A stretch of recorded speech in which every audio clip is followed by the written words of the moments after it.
তোমার ঠোঁটকে একটু ছুঁয়ে দিতে পারি? জি। কিছু কি বললেন? তোমাকে বিয়ে করতে হবে এবার। মামুনি, তুমি বুঝতে পারছো না কেন? আমার যখন বিয়ে করার ইচ্ছে হবে তখন আমি বিয়ে করব। তোমার বয়স কি কম হলো? আর কিছুদিন পর 28-এর কোঠায় পা দিবে। তোমার বন্ধু বান্ধব সব বিয়ে করে ফেলেছে। তোমার বিয়ে করার কোনো নাম আমি দেখছি না। আর কিছুদিন পর তারা বাচ্চার বাবা মা হয়ে যাবে। আর এদিকে তুমি আজ পর্যন্ত বিয়েটাই করলে না। মামুনি, প্লিজ তুমি আমার প্রতি প্রেশার ক্রিয়েট করো না, তাহলে কিন্তু আমি ফ্ল্যাটে চলে যাব। তুমি কিছু বলছো না কেন? নিজে তো 24 ঘন্টার মধ্যে 18 ঘন্টা রাজনীতি নিয়ে পড়ে থাকো। আমি কি করছি না করছি তোমাদের দুই বাপ ছেলের কোনো খোঁজ খবর রাখো কি?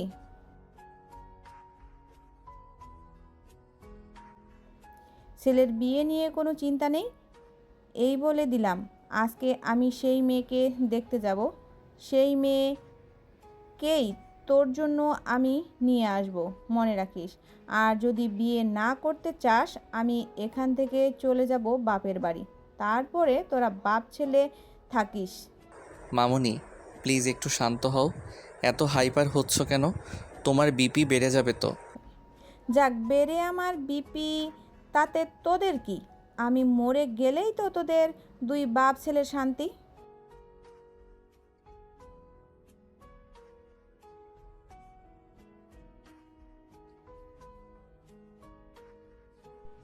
হানিফ চৌধুরীর কথা শুনে হাওয়া চৌধুরী যেন আরও তেলে বেগুনে জ্বলে উঠল।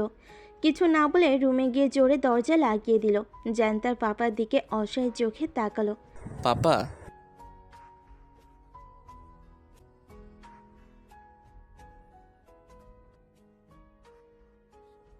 পাপা তুমিও?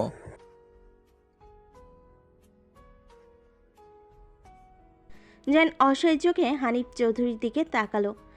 মামুনি, মামুনি, প্লিজ দরজা খোলো। আমি দরজা খুলবো না যে পর্যন্ত না তুই বিয়েতে রাজি হচ্ছিস। তুমি কি শুরু করে দিলে বলো তো? আচ্ছা ঠিক আছে, তুমি দরজা খোলো, আমি বিয়েতে রাজি। তুমি যা বলবে তাই হবে। তুমি যদি আজকেই বিয়ে করতে বলো তাহলে আজকেই বিয়ে করব। সাথে সাথে খট করে দরজা খুলে গেল। সত্যি তুই রাজি? হুম, আজকে করতে হবে বিয়ে। হ্যাঁ, আমি আজকেই করাবো।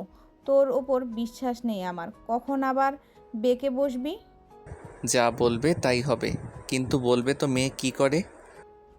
তোর মনে আছে কিছুদিন আগে আমার পা মচকে গিয়েছিল, তোকে একটা মেয়ের কথা বলেছিলাম? হুম। ওই মেয়েটা, কি বলবো মেয়েটাকে, কি সুন্দর দেখতে। যেমন সুন্দর তেমন তার আচরণ ব্যবহার, শান্ত শিষ্ট নম্র ভদ্র। তুমি আর দেখাতেই কেমন করে বুঝলে? একটা হাতেই কি চেনা যায়? এই হাওয়া চৌধুরীর চোখে ফাঁকি দেওয়া অসম্ভব। মেয়েটা এবার ইন্টার সেকেন্ড ইয়ারে পড়াশোনা করছে আমাদের কলেজে। অসম্ভব? একে তো বয়স কম, আমার সাথে মেয়েটার বয়স ডিফারেন্ট অনেক, তার উপর আমাদের কলেজের স্টুডেন্ট। সবাই জানাজানি হলে কি হবে তুমি বুঝতে পারছো? এই বিয়ে আমি কখনোই করব না। তুই বললেই হলো, তোর কথায় কে শুনবে?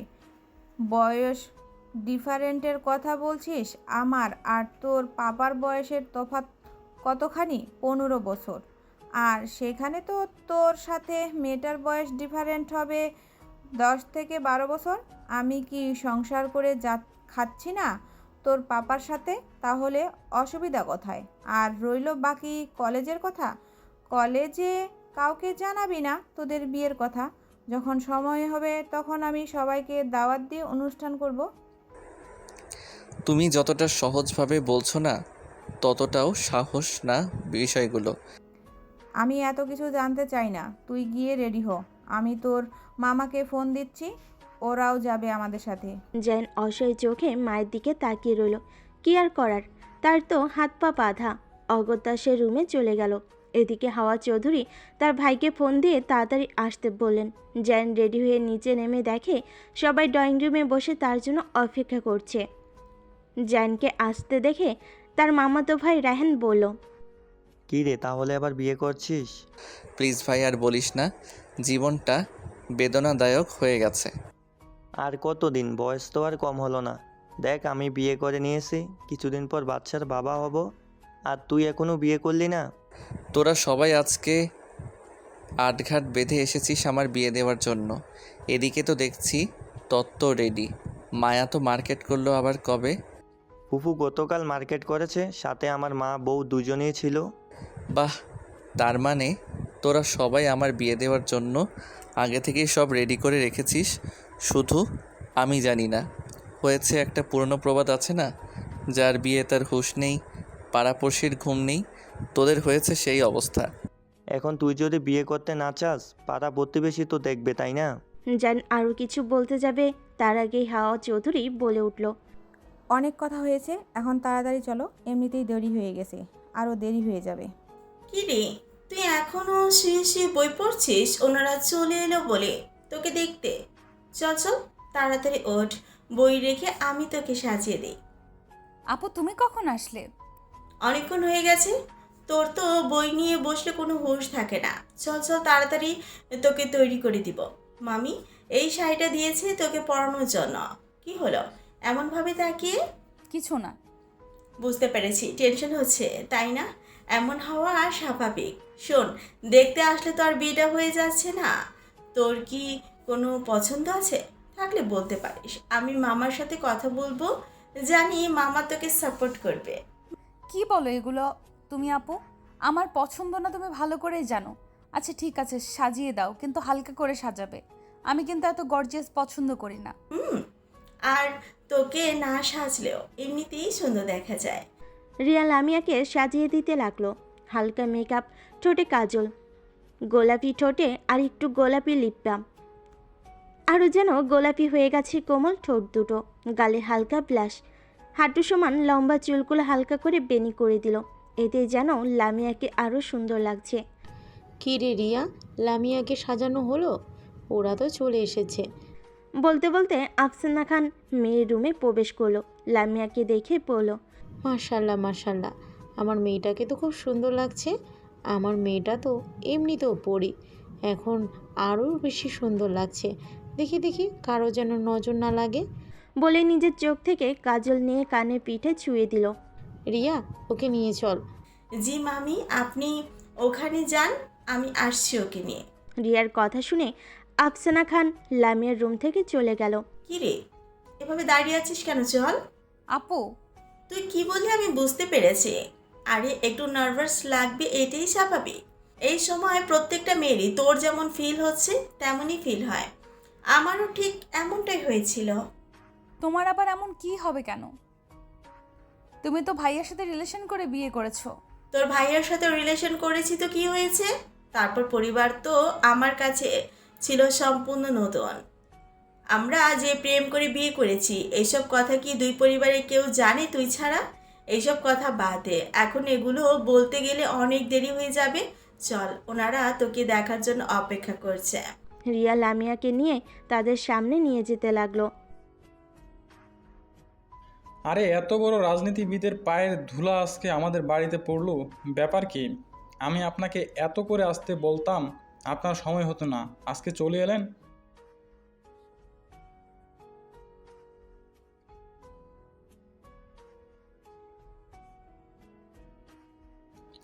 তাহলে আজকে আমার মেয়েকে যারা দেখতে আসছে তারাই কি আপনারা?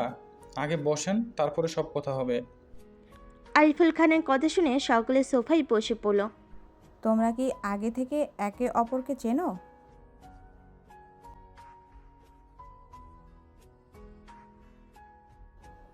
আসলে আমারই ভুল হয়েছে। কি ভুল হলো ভাবি? রাজনীতিবিদ মানুষ, সবাই চিনবে, এটাই স্বাভাবিক। আপনার সাথে অনেক দেখা করার ইচ্ছা ছিল ভাবি, কিন্তু আপনি তো এইসব থেকে দূরে থাকেন, তাই আর কি দেখা হয়ে ওঠা হয়নি। সে যাই হোক, লামিয়া মাকে নিয়ে আসুন। আফসানা লামিয়া কই? যাও ওকে নিয়ে এসো। আমি তো ওদের ডাকতে গিয়েছিলাম, রিয়া নিয়ে আসছে, ওই তো চলে এসেছে। দুজনকে আজ থেকে আফসানা খান উক্ত কথা বলল, কিন্তু তার কথা শুনে সকলে সেদিকে তাকালো, কিন্তু জায়ান মাথা নিচু করে নিচের দিকে তাকিয়ে রইল। হাওয়া চৌধুরী লামিয়াকে নিয়ে তার পাশে বসালেন। লামিয়াকে উদ্দেশ্য করেই বলল, মাশাল্লাহ মাশাল্লাহ, মাকে তো আজকে খুব সুন্দর লাগছে। কারো নজর না লাগুক। তার কথায় লামিয়া লজ্জায় মাথা নিচু করে নিল। কি রে, এইভাবে মাথা নিচু করে বসে আছিস কেন? সামনে তাকা। তুই কি নতুন বউয়ের মতো লজ্জা পাচ্ছিস নাকি? বলেই রায়হান তার পাশে থাকা জ্যানকে হাতের কনুই দিয়ে খোঁচাতে লাগলো। আরে তাকা না সামনে। রায়হানের কথা শুনে এবার জ্যান মাথা তুলে সামনের দিকে তাকালো। সামনে তাকাতেই তার বুকের ভিতর ধুকপুক শব্দ বেড়ে গেল। এভাবে তাকিয়ে থাকতে দেখে রায়হান বলল, কখন থেকে বলছি সামনে তাকাতে, তুই তাকাচ্ছিস না? আর এখন এইভাবে হ্যাংলার মতো তাকিয়ে আছিস কেন? নিজেকে সংযত কর, আশেপাশে সব মুরব্বি আছে। নিজে তো লজ্জায় পড়বি, সাথে আমাকেও লজ্জায় ফালাবি। শালা, ভাই আমি তোর কোন দিক দিয়ে শালা হই? না আমার কোনো ছোট বোন আছে যে তুই আমার বোনকে বিয়ে করেছিস, তাই আমি তোর শালা? আর একটু বেশি কথা বলবি তো শাইলাকে সব বলে দিব। শাইলাকে আবার কি বলবি তুই? প্রতিদিন রাতে যে তোমাকে একটা মেয়ে বিরক্ত করে সেটা সুন্দর করে আমি শাইনাকে বলে দিব। তুই কেমনে জানলি? তুই আমার মোবাইল হ্যাক করেছিস নাকি? বিশ্বাস কর ভাই, আমার কোনো দোষ নাই। মেয়েটা আমাকে সব সময় জ্বালায়। আমি বলেছি আমি বিবাহিত, কিন্তু মেয়েটা বিশ্বাস করে না। প্লিজ ভাই, তুই এসব কথা শাইলাকে বলিস না। তুই ভুল বললি। তুই মেয়েটার সাথে দেখা করেছিস রেস্টুরেন্টে। আমার কাছে পিক আছে, দেখাবো নাকি? আমি এখন নিশ্চিন্ত হয়েছি তুই আমার পিছনে গোয়েন্দা রেখেছিস। তাছাড়া তুই আমার বিষয়ে সব খোঁজখবর কেমন করে নিস? তুই প্লিজ আমার পিছন থেকে ওই মেয়েটাকে সরিয়ে ফেল। একটা উত্তর ঝামেলা, বাবার আদলের দুলালি, না কিছু বলতে পারছি না সহ্য করতে পারছি। তুই প্লিজ শাইলাকে কিছু বলিস না। তুই যা বলবি আমি তাই করব। সত্যি বলছিস তো ভেবেচিন্তে? একবার দেখিস, পরবর্তীতে যেন আবার মতামত পাল্টে ফেলিস না। সত্যি বলছি, আমার মতামত চেঞ্জ করব না। ওর সাথে আলাদা কথা বলার সুযোগ করে দে। ও কেটায়? কার সাথে আলাদা কথা বলার সুযোগ করে দিব? শালা, বুঝিস না কার কথা বলতেছি? আমি লামিয়ার কথা বলতেছি। ওর সাথে আমার আলাদাভাবে কথা বলার সুযোগ করে দে। জানের কথা শুনে রায়হান টিটকারি করে বলল, বাহ বাহ, মেয়ে নিশ্চয়ই পছন্দ হয়েছে। তাছাড়া তো তুমি বাবু এমনি এমনি কোনো মেয়ের সাথে আলাদাভাবে কথা বলতে চাইবে না। এবার লাইনে আসো বাবাজি। তুই ব্যবস্থা করে দিবি নাকি আমি ব্যবস্থা করে নেব? না না, আমি করে দিচ্ছি। তোমরা দুজনে কানে কানে এত কি কথা বলছো সে কখন থেকে দেখছি। শাইলার এমন কথা শুনে দুজনেই ঘাবড়ে গেল। রায়হান বলল, আরে না, তেমন কোনো কথা না। এ দেখতে এসেছি, মেয়ে দেখো। এত ফিস ফিস না করে ভাইয়াকে জিজ্ঞাসা করো যে ভাইয়ার মেয়ে পছন্দ হয়েছে কিনা। হুম। বাহ, দেখেছিস আমার বোন আমার কত খেয়াল রাখে। শালা কোন দুঃখে যে এর প্রেমে পড়েছিলাম আল্লাহ ভালো জানে। আমার থেকে তোর প্রতি দরদ বেশি। কিছু বললে? কি বলবো? আমার কিছু বলার সাহস আছে নাকি? কি? না কিছু না। তুমি তোমার ভাইয়ের বউকে দেখো। ভাই কিছু কর। দাদা আমি দেখতেছি। বলছিলাম যে ভাই, আপনাদের মেয়েকে তো আমার আগে থেকেই পছন্দ। আপনারা দুজনে তো আগে থেকেই পরিচিত, এখানে আসার পর জানতে পারলাম। হানিফ চৌধুরীর কথা শুনে লামিয়া চমকে পাশে থাকা রিয়ার হাত খামচে ধরল। পিয়া চোখের ইশারে লামিয়াকে শান্ত হতে বলল, কিন্তু লামিয়া কি শান্ত হতে পারছে? কোনো মেয়েই শান্ত হতে পারবে না এমন পরিস্থিতিতে। আফসানা খান এমন কথা শুনে স্বামীর দিকে তাকালো। আরিফুল খান হয়তো স্ত্রীর চোখের ভাষা বুঝতে পারল, তাই তো চোখের ইশারে স্ত্রীকে সান্ত্বনা দিল। তারপর আরিফুল খান বলে উঠল, কি বলছেন এগুলো ভাই? আমাদের দিক থেকে তো আমরা কোনো প্রস্তুতি নিইনি। আমার মেয়ে। হানিফ চৌধুরী আরিফুল খানকে সম্পূর্ণ কথা শেষ করতে দিল না। সোফা থেকে উঠে দাঁড়িয়ে সরাসরি আরিফুল খানের হাত মুখ ধুয়ে নিলেন, তারপর বললেন,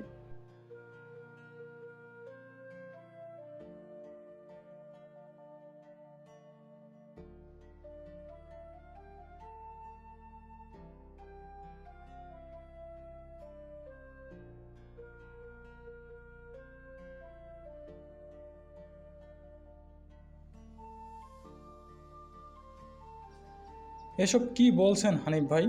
আমি তোর কথা বলতে চাই না। আমি বলতে চেয়েছি আমার মেয়েটা এখনও অনেক ছোট। একমাত্র মেয়ে, আমাদের এইভাবে কোনো আয়োজন ছাড়া দিয়ে দিব? আফসানার খুব শখ মেয়েকে ধুমধাম করে বিয়ে দেব। আমার ছোট মেয়েটা সংসার সম্পর্কে তেমন কোনো জ্ঞান হয়নি ভাই।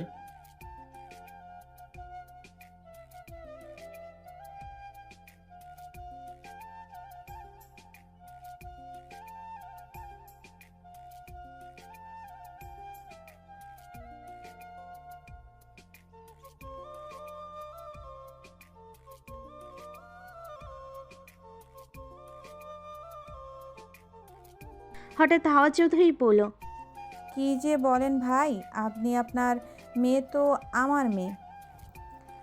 আল্লাহ তাআলা হয়তো একদিন পরে আমার মেয়ের শখ পূরণ করবে। ছোট কি হয়েছে, এখনই কি ওকে আমি সংসারের দায়িত্ব দিয়ে দেব? আল্লাহ আমাকে যতদিন সুস্থ রেখেছে ততদিন আমার সংসারের দায়িত্ব সব আমার। আপনার বাড়িতে আপনার মেয়ে যেমন আছে আমার বাড়িতেও তেমনই থাকবে। আর বাগদান কেন, আজকে বিয়ে পড়িয়ে ফেলবো। আপনাদের সব কথা আমি মেনে নেব ভাবি, কিন্তু একটা কথা আপনাদেরকে মানতে হবে। ভাই, সব কথাই আমি আপনাদের মানলাম, আজকে বিয়েটাও হবে, তবে আমার মেয়েকে আমি এসএসসি পরীক্ষার পরে আপনাদের বাড়িতে পাঠাবো। এই কথাটা আমার রাখতেই হবে আপনাদের।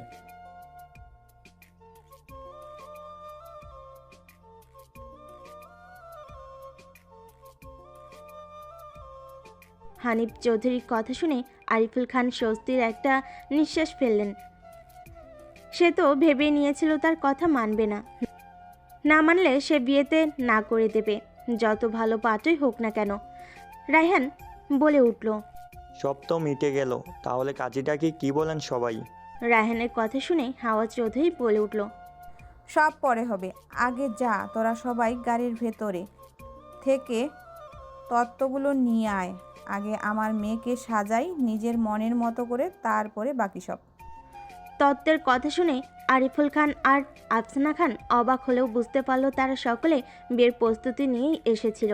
আফসানা খান একটা দীর্ঘশ্বাস ফেললেন। সে কখনোই ভাবেনি তার মেয়েটার এমনভাবে বিয়ে হয়ে যাবে। অন্যদিকে লামিয়া অবাক হয়ে সবার কথা শুনছিল।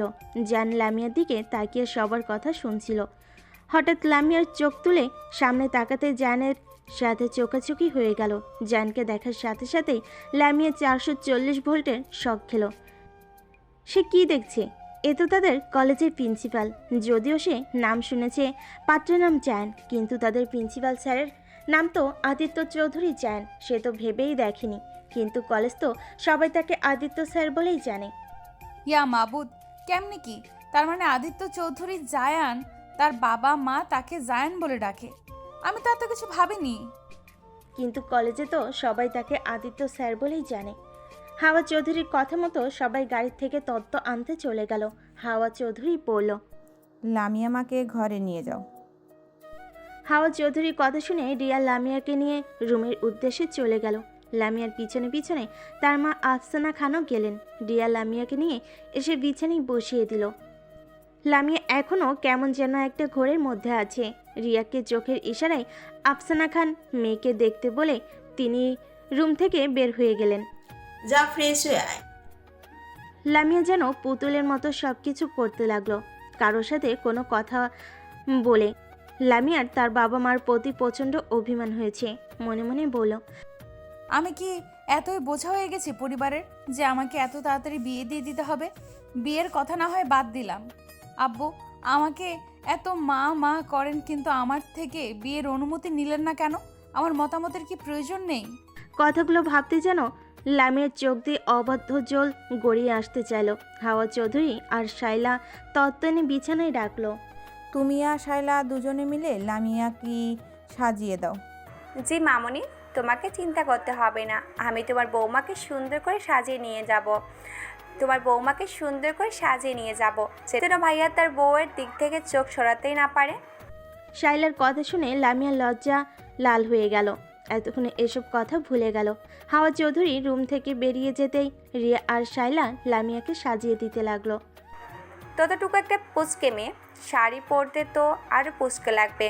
শাইলার কথা শুনে লামিয়া মাথা নিচু করে নিল। শোনো, তুমি আমার অনেক ছোট, কিন্তু আমি তোমাকে ভাবি বলে ডাকতে পারবো না, আমি তোমাকে বোন বলবো। শাইলার কথা শুনে লামিয়া মাথা নাড়িয়ে হ্যাঁ জানালো। আরে দেখছো, আমি পাগলের মতো বকবক করছি। তোমাকে যে তাড়াতাড়ি সাজাতে হবে সেই কথা তো মাথা থেকে বেরিয়ে হয়ে গেছে। রিয়া, তুমিও ওকে শাড়িটা পরিয়ে দাও তো সুন্দর করে। আমি খুব একটা ভালো করে শাড়ি পরাতে পারি না। শাইলার কথায় রিয়া লামিয়াকে জায়ানদের আনা শাড়ি পরিয়ে দিল। ও মা সোনালি, শাড়িতে তো তোমাকে পরীর মতো লাগছে।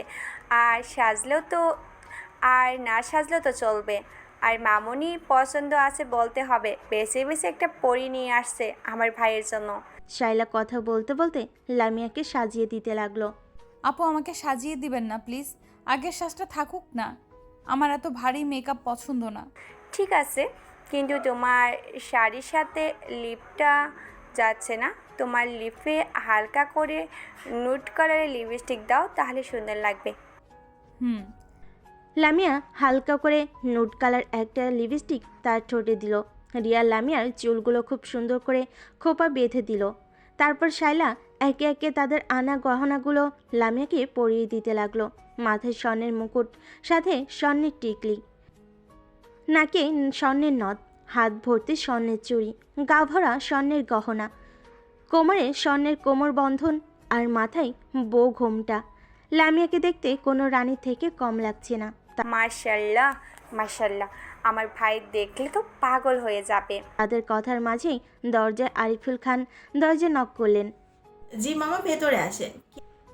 রিয়ার কথা শুনে আরিফুল খান দরজা ঠেলে ভিতরে প্রবেশ করলেন। সামনে তাকাতেই যেন তার চোখটা জুড়িয়ে গেল। তার মেয়েকে যেন মনে হচ্ছে কোনো এক রাজ্যের রানী। তার ছোট্ট মেয়েটা কত বড় হয়ে গেছে আজ। তার বিয়ে ভাবতেই বুকের ভিতর ভারী হয়ে আসছে। তোমরা একটু রুম থেকে বের হয়ে যাও, আমার লামিয়ার সাথে কিছু কথা আছে। আরিফুল খানের কথা শুনে শাইলা আর রিয়া দুজনেই রুম থেকে বের হয়ে গেল। তারা দুজন এই রুম থেকে বের হতেই আরিফুল খান তার মেয়ের দিকে এগিয়ে গেল। মেয়েকে বুকে জড়িয়ে নিলেন, তারপর বললেন, মা তোমার অনুমতি না নিয়ে আমি বিয়েতে মতামত দিয়েছি। তোমার অনুমতিতে নেওয়া আমার প্রয়োজন। তুমি কি এই বিয়েতে রাজি? যদি রাজি না থাকো, আমি এখনই তাদের না করে দেব। আমার কাছে আগে আমার মেয়ে, তারপরে দুনিয়ার বাকি সব। তুমি কি রাজি? আরিফুল খানের কথা শুনে এতক্ষণে সব রাগ ধুয়ে মুছিয়ে শেষ হয়ে গেল লামিয়ার। বাবার কথায় যেন কান্নাগুলো দলা পাকিয়ে বের হয়ে আসতে চাইল ভেতর থেকে। মা, আপনি কিছু বলছেন না কেন? আপনার কি বিরক্ত মত আছে? লামিয়া মুখ ফুটে বলল, আমি কি কখনো তোমাদের অবাধ্য হয়েছি বাবা? আমি কখনো তোমাদের অবাধ্য হইনি। আমি জানি আমার বাবা কখনো আমার খারাপ চাইবে না। মেয়ের এতটুকু কথা জানাই আরিফুল খানের জন্য যথেষ্ট ছিল। তার মেয়েকে কতটা ভালোবাসে তারা, এতটুকু কথাই আরিফুল খান বুঝে গেছে।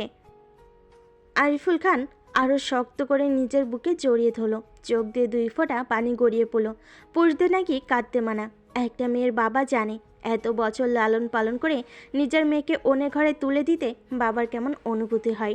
যদি বাজারে সুখ কিনতে পাওয়া যেত, তাহলে সেই সুখ কিনতে প্রথমে মেয়ের বাবা যেত। লামিয়ার বাবার বুকে মাথা রেখে ফুপিয়ে উঠল। আরিফুল খান নিজের চোখের পানি মুছে লামিয়াকে তার সামনে দাঁড় করিয়ে চোখের পানি মুছে দিয়ে বলল, আমার মা কাঁদছে কেন? আমি তো আমার মার কোনোদিন চোখের পানি ঝরতে দেইনি। আজকে তো শুধু বিয়েটা হচ্ছে, এখনই তো আমাকে ছেড়ে চলে যাচ্ছে না আমার মা। তাহলে এই কান্নার তো কোনো মানেই হয় না। কান্না থামাও তো, তোমার আম্মি জান দেখলে কিন্তু কষ্ট পাবে। লামিয়া নিজের মায়ের কথায় কান্নাগুলো গিলে নিল। এই তো আমার লক্ষ্মী মা, তুমি থাকো, আমি ওদের পাঠিয়ে দিচ্ছি রুমে। বলে দ্রুত পায়ে আরিফুল খান রুম ত্যাগ করল। আজ লামিয়া তার বাবার যাওয়ার দিকে তাকিয়ে রইল অসহায় চোখে। আরিফুল খান রুম থেকে চলে যেতেই কিছুক্ষণ পরে আবার শাইলা আর রিয়া রুমে আসলো। চলো চলো, কাজী সাহেব চলে এসেছে, ওকে নিয়ে চলো। লামিয়া এক পা করে ড্রয়িং রুমের দিকে এগিয়ে যাচ্ছে, আর সাথে সাথে বুকের ভিতর ধুকপুকানিটাও বেড়ে যাচ্ছে। লামিয়াকে নিয়ে গিয়ে জায়ানের পাশে বসানো হলো। কাজের সকলের অনুমতি নিয়ে বিয়ে পড়ানো শুরু করলো। হানিফ চৌধুরীর একমাত্র ছেলে আদিত্য চৌধুরী জায়ানের সাথে আরিফুল খানের একমাত্র কন্যা লামিয়া খান লিজার 20 লক্ষ 1 টাকা সাথে একটা ফ্ল্যাট বাসা দেনমোহর ধার্য করিয়া বিবাহ দেওয়া হইবে। যদি মা আপনার এই বিয়েতে মত থাকে, তাহলে আপনি কবুল বলুন। বলেন মা, আলহামদুলিল্লাহ কবুল। কাজী সাহেবের কথা শুনে লামিয়া ফুপিয়ে কান্না করতে লাগলো। তার কান্নার আওয়াজ শুনে জানের বুকের ভেতর রক্তক্ষরণ হচ্ছে। মেয়ের কান্না দেখে আরিফুল খান আর আফসানা খান দুজনে লামিয়ার দুপাশেই বসলেন। আফসানা খান মেয়েকে জড়িয়ে ধরে কবুল বলার জন্য বলেন। আরিফুল খান মেয়ের কাঁধে হাত রাখলো। লামিয়া বাবার দিকে তাকালো, চোখের ইশারায় বাবা মেয়ের কথা হলো। তার কিছুক্ষণ পরে লামিয়া কবুল বলল। আলহামদুলিল্লাহ কবুল। আপনি যদি রাজি থাকেন তাহলে আবারও কবুল বলুন। আলহামদুলিল্লাহ কবুল। এরপরেই কাজী জানকে কবুল করতে বলে জান কিছু সময় নিয়ে কবুল বলে দিল। কবুল শুনে সকলে একসাথে আলহামদুলিল্লাহ বলে উঠল। আফসানা খান উঠে গিয়ে লামিয়া আর জানকে একসাথে বসিয়ে দিল। এরপর রিয়া আর শাইলা দুজনে মিলে একটা আয়না নিয়ে আসলো মুখ দেখানোর জন্য। তাদেরকে আয়না আনতে দেখে আফসানা খান বলল। কিরে, তোরা আয়না কোথায় পেলি? এতটুকু সময়ের মধ্যে আয়নার ব্যবস্থা কেমনে করলি? হঠাৎ করে বিয়ে হয়েছে তো কি হয়েছে, তাই মুখ দেখানোর নিয়ম করব না? এটা কখনো হয়? লামিয়ার ঘরে যে ছোট আয়না ছিল, ওই আয়নাটার সাথে তাজা ফুল কচটিপ দিয়ে লাগিয়ে নিয়েছি, হয়ে গেল আয়না। তোদের মাথায় এত বুদ্ধি কোথা থেকে আসে? আয়নাটা শাইলা লামিয়ার সামনে ধরে বলল। দেখো তো বোন, আয়নায় তুমি কাকে দেখতে পাচ্ছ? শাইলার এমন কথা শুনে লামিয়া তো তবদা খেয়ে গেল। এখন সে কি বলবে? লামিয়া চুপ করে রইল। বলো বলো, লজ্জা পেও না, এখানে শুধু আমরাই আছি। লামিয়া আয়নার দিকে তাকিয়ে জানের মুখের প্রতিবিম্ব দেখতে পেল। হঠাৎই বলে উঠল। আমাদের প্রিন্সিপাল স্যার। লামির এমন কথা শুনে জ্যান তপ্তা খেয়ে গেল আর সকলে একসাথে হেসে উঠল। সকলের হাসাহাসি দেখে লামিয়া বুঝতে পারল সে কি বলে ফেলেছে। আর কি করার, তাই চুপচাপ মাথা নিচু করে বসে রইল। এই সুযোগে রায়হান টিটকারি মেরে জ্যানের কানে কানে বলল। ছি ছি, কি না স্টুডেন্টকে বিয়ে করলি তুই? ছাত্রীর কাছে শিক্ষক হলো পিতা সমতুল্য। তুই এটা কি করলি ভাই? রায়হানের এমন কথা শুনে জ্যান চোখ গরম করে রায়হানের দিকে তাকালো, যার অর্থ একবার তোকে বাগে পাই তোর খবর আছে। জ্যানের চোখ গরম করা দেখে রায়হান একটা ডোন্ট কেয়ার ভাব নিয়ে বসে রইল। আচ্ছা আচ্ছা, অনেক হাসি ঠাট্টা হয়েছে, এখন জায়ান ভাইয়াকে বলা হবে। ভাই, আপনি বলেন তো আয়নাতে কাকে দেখতে পাচ্ছেন? শাইলার কথা শুনে আয়নায় তাকাতে দেখলো লামিয়া মাথা নিচু করে তাকিয়ে আছে আয়নার দিকে। তা দেখে মুচকি হেসে বলল। আমার অর্ধাঙ্গিনী, যে আজকে থেকে আমার প্রত্যেকটা জিনিসের অংশ, এমনকি আমার জীবনের অর্ধেক অংশ সে, যাকে ছাড়া এখন থেকে আমার জীবন অপরিপূর্ণ। জানের কথা শুনে সকলে হাততালি দিল। এরই মধ্যে আরিফুল খান এসে বলল।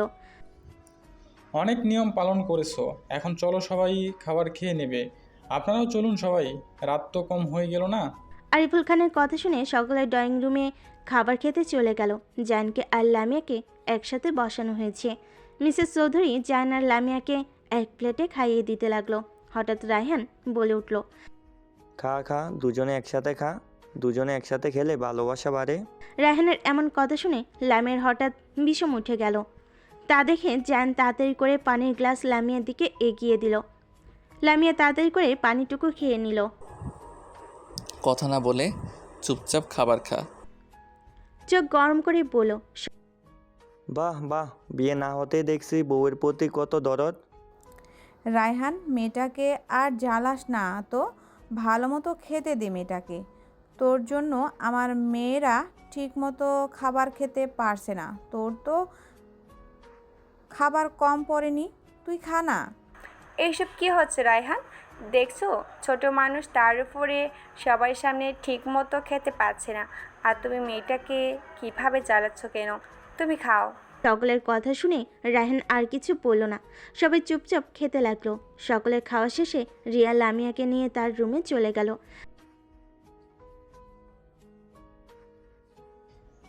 এ কি ভাই, কি বলেন? আজকে চলে যাবেন? আজকের রাতটা থেকে যান।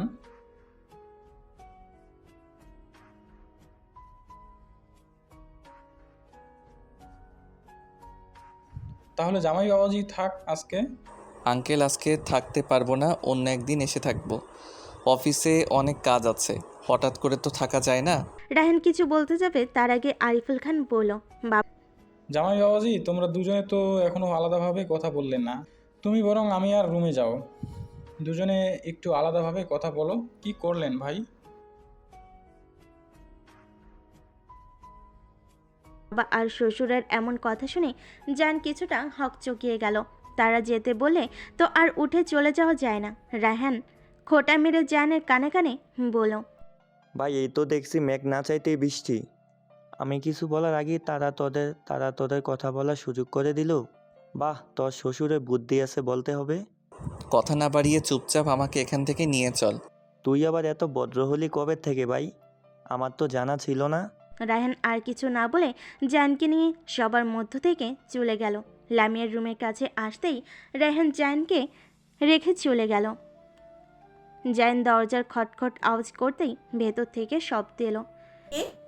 জায়ন খুক খুক করে হালকা কাশলো। জায়ন আসছে বুঝতে পেরে রিমি চলে যেতে নিলে লামিয়া তার হাত শক্ত করে ধরল। তা দেখে রিয়া বলল, আরে ভয় পাওয়ার কি আছে? ভয় পাস না, তোর হাজবেন্ড। ভয় পাস না, কিচ্ছু হবে না। রিমি হাত ছাড়িয়ে রুম থেকে বেরিয়ে গেল। রিমি বের হতেই জায়ন রুমের ভিতরে ঢুকে দরজাটা চাপিয়ে দিল। পেছন ঘুরতেই দেখলো লামিয়া দাঁড়িয়ে আছে। দাঁড়িয়ে আছেন কেন? বসেন। না মানে স্যার, আপনি মনে হয় খুব নার্ভাস ফিল করছেন। ভয় পাওয়ার কিছু নেই, এখনও অনেক সময় আছে। আমার সাথে ফ্রি হন, বসুন, বসে কথা বলি। দাঁড়িয়ে থেকে কথা বলে পা ব্যথা করার কোনো মানেই হয় না। জায়নের এমন কথা শুনে লামিয়া জায়নের থেকে এক হাত পরিমাণ ফাঁক রেখে বসলো। যা দেখে জায়ন একটু মুচকি হাসলো। তারপর সে নিজে একটু লামিয়ার দিকে এগিয়ে গেল। মাথা নিচু করে আছেন কেন? ঘোমটাটা সরান, আপনার চাঁদ মুখখানা একটু দেখি। জায়নের কথা শুনে লামিয়ার শরীর হিম হয়ে এলো। স্যারকে সে সবসময় গম্ভীর রকচটা স্বভাবেই দেখেছে। সে জায়নের এমন ব্যবহার দেখে যেন তবদা খেয়ে গেল। কি থেকে কি হয়ে গেল ভাবতেই লামিয়ার সম্পূর্ণ শরীরটা কাটা দিয়ে উঠছে। কি হলো? ঘোমটাটা সরান। আর আপনি না চশমা পরেন, আজকে চোখে চশমা নেই কেন? আসলে স্যার আমি তো সব সময় চশমা ব্যবহার করি না। বাইরে বের হলে আর পড়তে বসলে চশমা ব্যবহার করতে হয়। গুড, বেশি করে পড়াশোনা করবে, ভালো রেজাল্ট দেখতে চাই। কেউ যেন বলতে না পারে আদিত্য চৌধুরী জায়ানের বউ, পড়ালেখায় গবেট। মনে থাকবে তো কথা? জায়নের কথা শুনে লামিয়া ডান দিকে মাথা নাড়িয়ে হ্যাঁ জানালো। যদিও জায়ন জানে লামিয়া বরাবরই খুব ভালো ছাত্রী, ক্লাসে সবসময় ফার্স্ট গার্ল। তারপরও জায়ন ওকে ভয় দেখানোর লোভটা সামলাতে পারল না। কথা বলতে বলতে হঠাৎ করে জায়ন লামিয়ার মাথা থেকে ঘোমটাটা সরিয়ে ফেল। জায়নের এমন কাণ্ডে লামিয়া তাড়াতাড়ি উপর দিকে তাকাতে জায়নের চোখের সাথে চোখাচোখি হয়ে গেল। দুজনে একে অপরের দিকে তাকিয়ে রইল। তবে কতক্ষণ তাকিয়েছিল তা জানা নেই। দরজায় কারোর করাঘাতে দুজনের ধ্যান ভঙ্গ হলো। লামিয়া ছিটকে জায়নের কাছ থেকে দূরে সরে গেল। হলে তাড়াতাড়ি চল, আমরা এখন বের হব। সকলে নিচে চলে গেছে, তোর জন্য অপেক্ষা করছে সবাই। তুই যা, আমি তোর পিছনে পিছনে আসছি। জানের কথাই কিছুক্ষণ পরে রায়হানের সারা শব্দ পাওয়া গেল না। আগামীকাল কলেজে চলে যাও।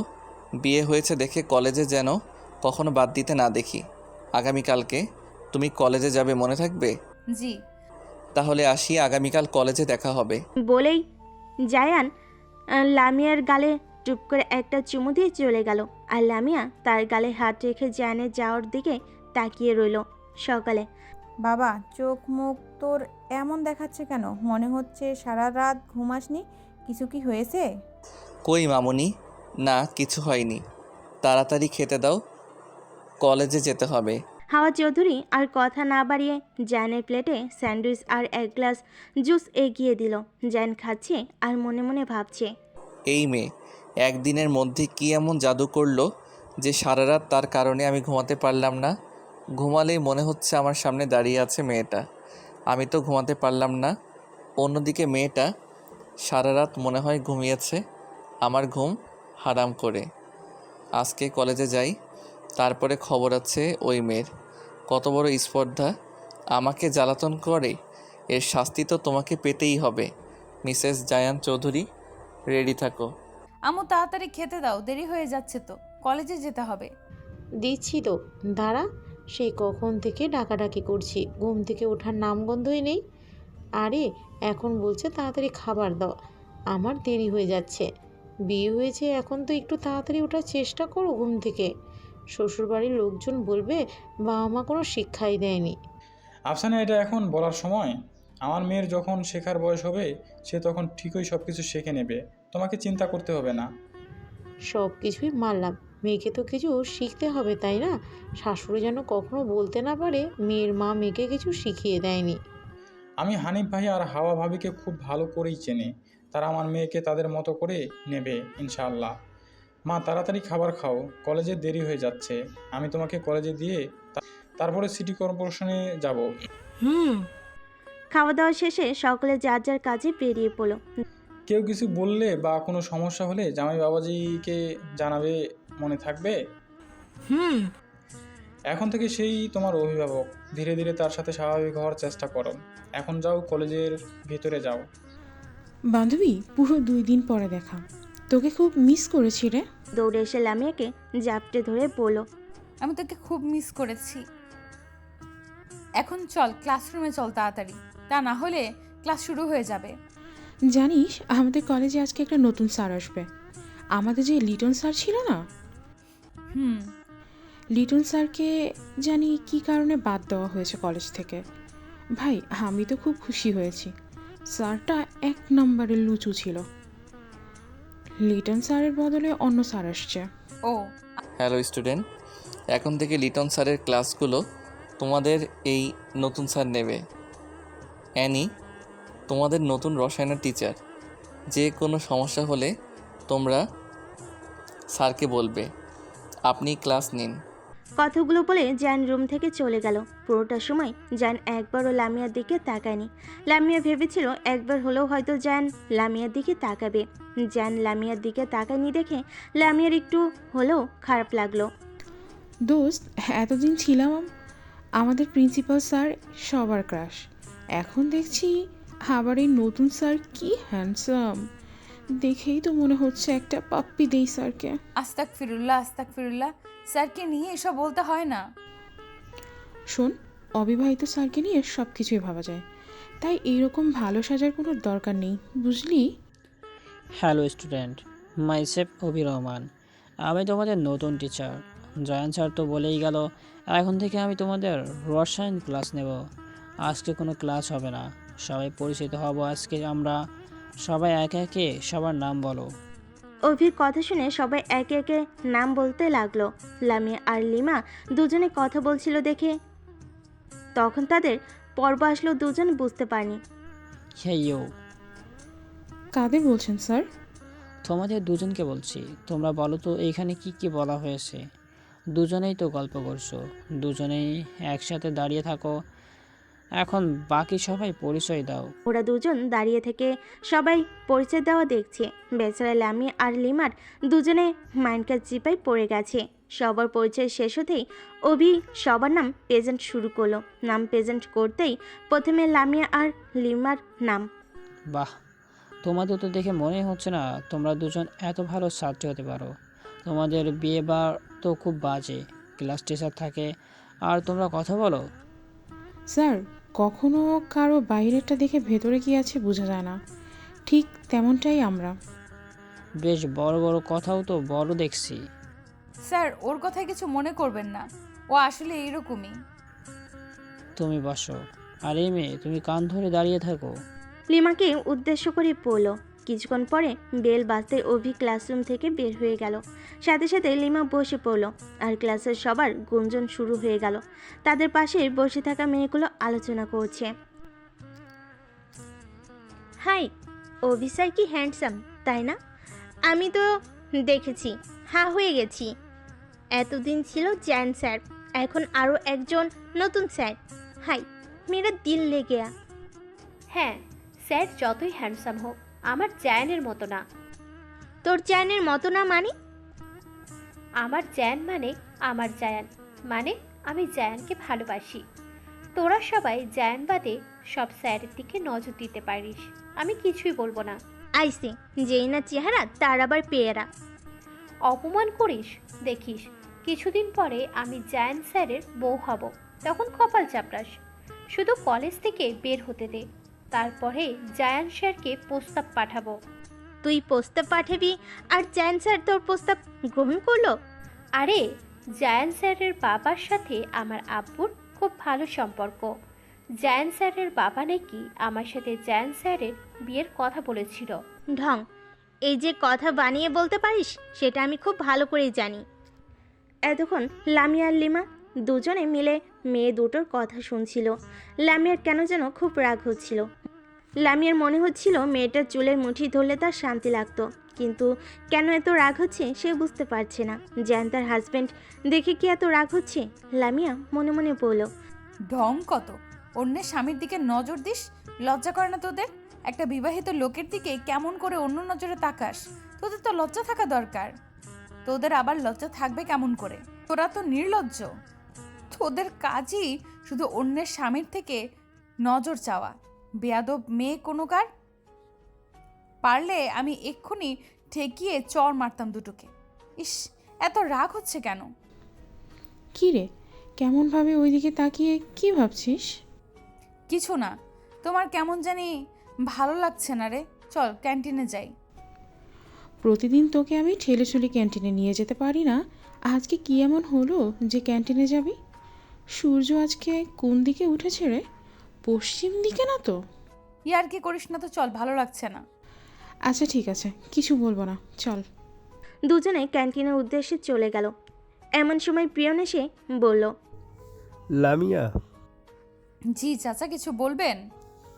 প্রিন্সিপাল স্যার তোমাকে ডাকছে। আমাকে ডাকছে? আমাকে কেন প্রিন্সিপাল স্যার ডাকবে? আমি তো জানি না, আমাকে শুধু স্যার বলল আপনাকে ডেকে দিতে। জি চাচা, আপনি যান, ও যাচ্ছে। লামিয়ার কথা শুনে পিয়ন চলে গেল। যেতেই রিমা বলল, কী রে, তুই আবার কি গন্ডগোল পাকিয়েছিস যার কারণে জায়ান স্যার তোকে ডাকছে? না, তুই তো গন্ডগোল পাকানোর মতো মেয়ে না, যার কারণে জায়ান স্যার তোকে ডাকবে। তোর মতো ভদ্র মেয়ে এই কলেজে আর একটা নেই বললেই চলে। একটু চল না আমার সাথে, দুজনে একসাথে যাই স্যারের কাছে। না বোন, তুই একাই যা, আমি যেতে পারবো না। স্যার তোকে রেখেছে, আমাকে তো আর ডাকেনি। আমি গেলে যদি স্যার রাগ করে তখন কি হবে? তার থেকে ভালো তুই একাই যা।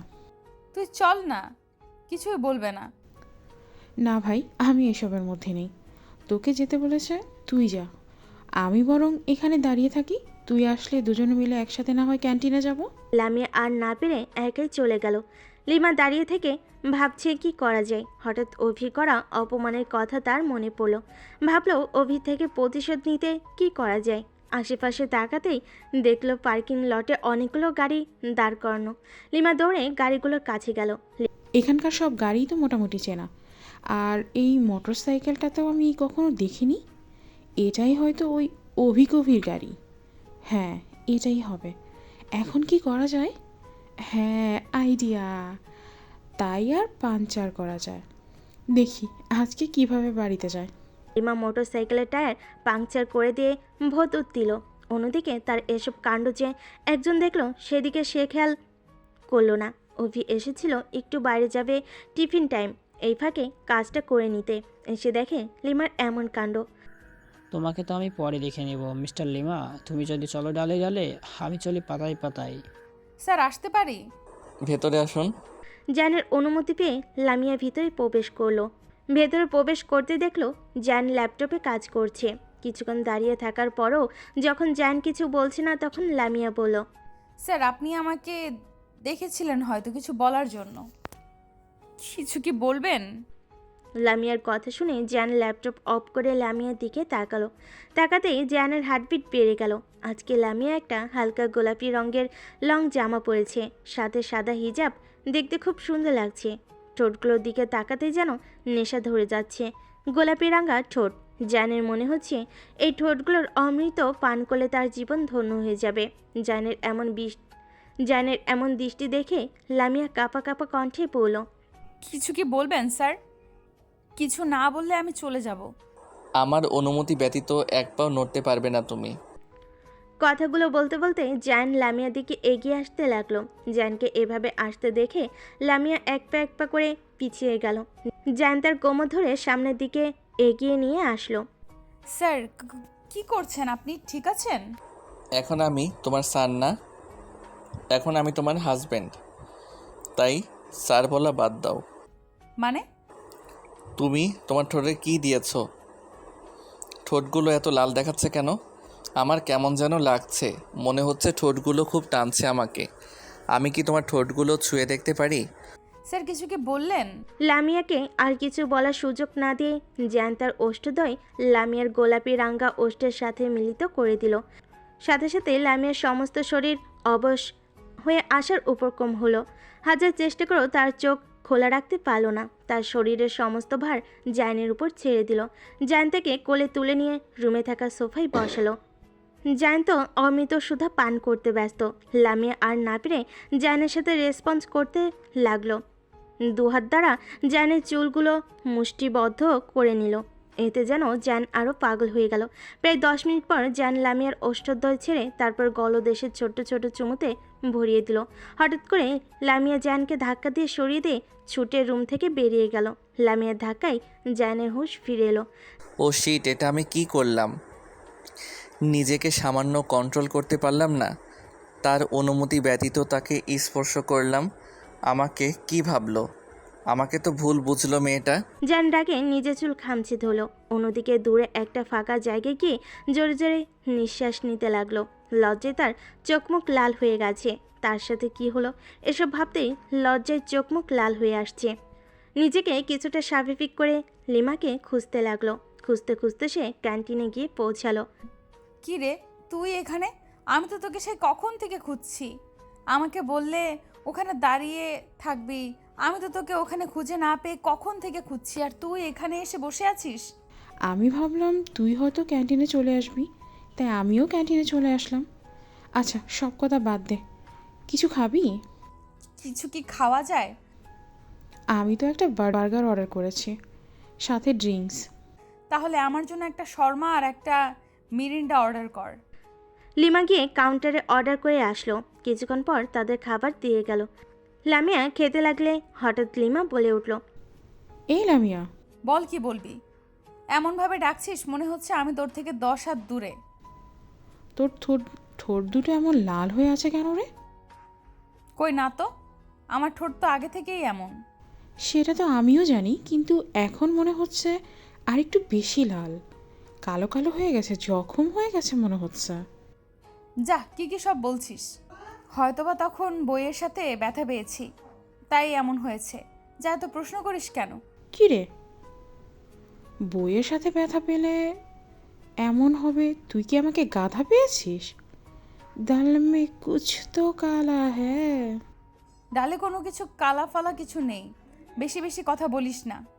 খা, আবার ক্লাস শুরু হয়ে যাবে না। লিমা আর কিছু না বলে চুপচাপ খেতে লাগলো। আম্মু আম্মু, কি হয়েছে? কলেজ থেকে এসেই এমন চিল্লাচ্ছিস কেন? একটু লেবুর শরবত করে দাও তো, প্রচণ্ড তেষ্টা পেয়েছে। রোদে জীবন শেষ হয়ে গেল। রুমে যাও, আমি তোর জন্য লেবুর শরবত আনছি। ফ্রেশ হয়ে রুমে আসতে দেখলো তার টেবিলের উপর লেবুর শরবত। এক মুহূর্ত দেরি না করে ঢকঢক করে খেয়ে নিল। আহ কি শান্তি, এখন একটা ঘুমের দরকার। সেই ঘটনার পর থেকে আজ 15 দিন হয়ে গেল লামিয়ার জায়নের দেখা হয় না। এদিকে লামিয়ার অবস্থা করুণ। এই কয়েকদিনে জায়নকে সে পাগলের মতো ভালোবেসে ফেলেছে। একদিকে লামিয়া ভাবছে জায়ন হয়তো রাগ করেছে সেদিন ওভাবে আসার জন্য, ওদিকে জায়ন ভাবছে লামিয়া হয়তো সেদিনের কারণে জায়নকে খারাপ ভাবছে, তাই লামিয়া তার সামনে আসছে না। লামিয়া দেখ তো কে এসেছে, এত রাতে আবার কে আসলো? তোর বাবা তোর একটু পরে আসবে। এই মেয়ে দেখছিস কলিং বেল বাজছে, কখন থেকে? দরজাটা খুলে দে। লামিয়ার কোনো সারা শব্দ না পেয়ে আফসানা খান নিজে চলে গেলেন দরজা খুলতে। দরজা খুলে সামনে জায়ানকে দেখে সে চমকে গেল। আরে বাবা ভিতরে এসো। আসবে তাহলে একবার খবর দেবে না তোমার শ্বশুরের কাছে? আসলে আন্টি, মামুনি হঠাৎ করেই বলল আসতে। আসার কোনো প্ল্যান ছিল না। সে যে বিয়ের পরে চলে গেলে আর তো আসবে না। এসেছো ভালো হয়েছে, আবার এত কিছু আনতে গেলে কেন? এত কিছু কোথায় আন্টি, সামান্য কিছু আছে এখানে। জায়ানের হাত থেকে জিনিসগুলো নিয়ে আফসানা খান বলল, তুমি ঘরে গিয়ে রেস্ট নাও, দেখো রুমে লামিয়া আছে। জি। জায়ান চলে যেতেই পারে। আফসানা খান জিনিসগুলো রান্নাঘরে রেখে দ্রুত আরিফুল খানকে ফোন করে সব কথা বলেন। জ্যান রুমের ভিতর ঢুকেই দেখলো লামিয়া মনোযোগ সহকারে পড়ছে। জ্যান চুপচাপ গিয়ে বিছানার উপর বসলো। লামিয়া পড়তে পড়তে হঠাৎ করে বিছানায় তাকালে জ্যানকে দেখে কিছু বলল না। জ্যান কিছুটা অবাক হলো, চুপচাপ রইল। হঠাৎ লামিয়া বলে উঠল, আপনি তো দেখছি খুব খচ্চর লোক, ঘুমের মধ্যে এসে বিরক্ত করেন। এখন আবার পড়তে বসেছি তবু আপনি সেই বিরক্ত করছেন। একটা বিরক্ত কেন করেন? আমি তো জানি আপনি আমার কল্পনা, আপনাকে ধরতে গেলেই আপনি উধাও হয়ে যাবেন। বিরক্ত না করে পড়তে দিন তো। লামিয়ার এমন কথা শুনে জ্যান মিটমিট করে হাসলো। সে বুঝতে পেরেছে লামিয়া তার প্রেমে খুব ভালো করেই পড়েছে। লামিয়া তাকে সবসময় কল্পনা করে, ভাবতেই তার শান্তি লাগছে। আমাকে ছুঁয়ে দেখতে পারো, আমি কিন্তু হারিয়ে যাব না। বলছি না বিরক্ত না করে আমাকে। এখন জানতো এখান থেকে, সামনে আবার এমনিতেই পরীক্ষা, আপনার চিন্তায় চিন্তায় পড়তে পারছি না। আমাকে সে শুধু ডিস্টার্ব করছেন। নিজেই তো একগাদা কথা শুনিয়ে গেছেন, ভালো রেজাল্ট না করলে কিন্তু খবর আছে। এখন নিজে এসে আমাকে ডিস্টার্ব করতে। চলে যাব, সত্যি কিন্তু চলে যাব। যান যান যান তো। লামিয়া আর কিছু বলতে পারল না। এতক্ষণে তার জ্ঞান ফিরল। তার সামনে সত্যি সত্যি জায়ান আছে। ভাবতে তার সমস্ত শরীর হিম হয়ে গেল। তোতলাতে তোতলাতে লামিয়া বলল, আপনি সত্যি সত্যি এসেছেন? না, আমি আসিনি তো। আমার ভূত এসেছে নাকি আমি তোমার হ্যালোসিনেশন? লামিয়া তো লজ্জায় শেষ। এতক্ষণ যা যা বলেছে সব জায়ান সব কিছু শুনেছে। ভাবতে সে দিল একটা ভোদর, এক দৌড়ে রান্নাঘরে চলে গেল। কিরে, এভাবে তাড়াতাড়ি করছিস কেন? জামাইকে ফ্রেশ হতে বলেছিস? সে কখন এসেছে? মায়ের কথাই লামিয়া কাচুমাচু করেই বলল, না তো। এত বড় ঢিঙ্গি মেয়ের বুদ্ধিশুদ্ধি এখনও কিছু হয়নি। ছেলেটা সেই কখন এসেছে, এখনও ফ্রেশ হয়নি। আল্লাহ মাহবুদ ভালো জানেন এই মেয়ের কবে বুদ্ধি হবে। যা তুই তাড়াতাড়ি গিয়ে জামাইকে ফ্রেশ হতে বল। আমি যাব। তুই যাবি না তো কে যাবে? যা তাড়াতাড়ি রুমে। কত রাত হয়ে গেল, ছেলেটা নিশ্চয়ই খিদা পেয়েছে। রান্না প্রায় শেষের দিকে, এই ফলগুলো নিয়ে যা। আফসানা খানের কথার মতো লামিয়ার ট্রে হাতে নিয়ে রুমের উদ্দেশ্যে পা বাড়ালো। রুমে প্রবেশ করতে দেখলো জ্যান ফ্রেশ হয়ে বিছানায় বসে আছে। এগুলো খেয়ে নিন। এতগুলো আমি খেতে পারবো না তো, তুমি আমার সাথে হেল্প করো। না, এগুলো আপনার জন্য এনেছি, আপনি খান। আমার জন্য এনেছো ভালো কথা, তুমি আমার সাথে খাবে? আমি খেতে বলেছি আমার সাথে। জ্যান নিজে খাচ্ছে, সাথে লামিয়াকে খাইয়ে দিচ্ছে। লামিয়া খাবে না, তবুও জোর করে খাওয়াচ্ছে জ্যান তাকে। যাও, এগুলো রেখে এসো। লামিয়ার ট্রে নিয়ে সে যে রুম থেকে বের হয়ে গেল, আর তাকে দেখা গেল না জাইনের আশপাশে। জ্যান শর্ত চেষ্টা করেও লামিয়াকে আর তার সামনে আনতে পারল না। খাবার টেবিলে, বাবা তুমি খাচ্ছ না কেন? রান্না কি ভালো হয়নি? না না, খাবার ভালো হয়েছে। মাত্র খাওয়া শুরু করলে, এখনও তো অনেক কিছু খাওয়া বাকি আছে। আসলে আঙ্কেল, আসলে নকলে কিছুই না। এগুলো খাওয়ার পরে আবার ডেজার্ট আইটেম খাইতে হবে না তোমাকে? তোমার মতো বয়সে একটা আস্ত গরু খেয়ে ফেলতাম। আর তোমরা এখনকার যুগের ছেলেরা তো কিছু খেতে চাও না, ফিটনেস নষ্ট হবে। বেচার জ্যান পড়ে গেছে মানকার চিপায়। এত খাবার সে জীবনে কখনো একসাথে খায়নি। আর অন্যদিকে জ্যানের এমন অবস্থা দেখে লামিয়া তো হেসে কুটি কুটি। জ্যান শুধু লামিয়ার কর্মকাণ্ড দেখছে, না কিছু বলতে পারছে না সহ্য করতে পারছে। খাওয়া দাওয়া শেষে জ্যান রুমে গিয়ে বিছানায় বসে পড়ল ধপ করে। বেচারার খাওয়া এত বেশি হয়ে গেছে যে পেট ফুলে ফুটবলের মতো হয়ে গেছে। শ্বশুর বাড়িতে যে মানুষ জামাইকে এভাবে আদর করে আমি আজও জানতাম না। এটা তো জামাই আদর করার নামে অত্যাচার না। এখন তো নড়াচড়া কিছুই করতে পারছি না। প্রায় ঘন্টা খানিক পরে লামিয়া গুটি গুটি পায়ে নিজের রুমে প্রবেশ করলো। দেখলো জ্যান শুয়ে আছে। লামিয়া ভাবলো জ্যান হয়তো ঘুমিয়ে গেছে, তাই সে একটা স্বস্তির নিঃশ্বাস ফেলে ধীরে ধীরে লামিয়া জ্যানের পাশে শুয়ে পড়লো। কিছুক্ষণ চোখ বন্ধ করে থাকার পর হঠাৎ লামিয়া বুঝতে পারলো তার চোখে মুখে গরম বাতাস আসছে পড়ছে। লামিয়া একসময় ধপ করে চোখ খুলে সামনে তাকালো। মুখের উপরে জ্যানকে দেখে সে চমকে গেল। আপনি এখানে কি করেন? ঘুমাননি? আমি আমার বউয়ের কাছে থাকবো না তো কার কাছে থাকবো? আমি ঘুমাইনি, শুধু চোখ বন্ধ করেছিলাম। যান এখান থেকে, সরেন, ঘুমান, আমাকেও ঘুমাতে দিন। হাই, আমাকে জান বললা? আমি তো তোমার জানি, শুধু জান নয়, বাবু সোনা, কলিজা, আত্মা, সব কিছু। তোমার বাচ্চার বাবাও আমি। জায়ানের এমন বেফাস কথাবার্তায় লামিয়া লজ্জায় তার মুখ অন্যদিকে ঘুরিয়ে নিল।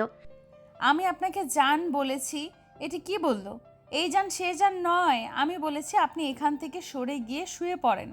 কোথা থেকে সরে গিয়ে শুয়ে পড়বো সেটা তো বলো। ছি, আপনি এমন কেন? আপনাকে দেখে তো মনে হয় না আপনি এত নির্লজ্জ।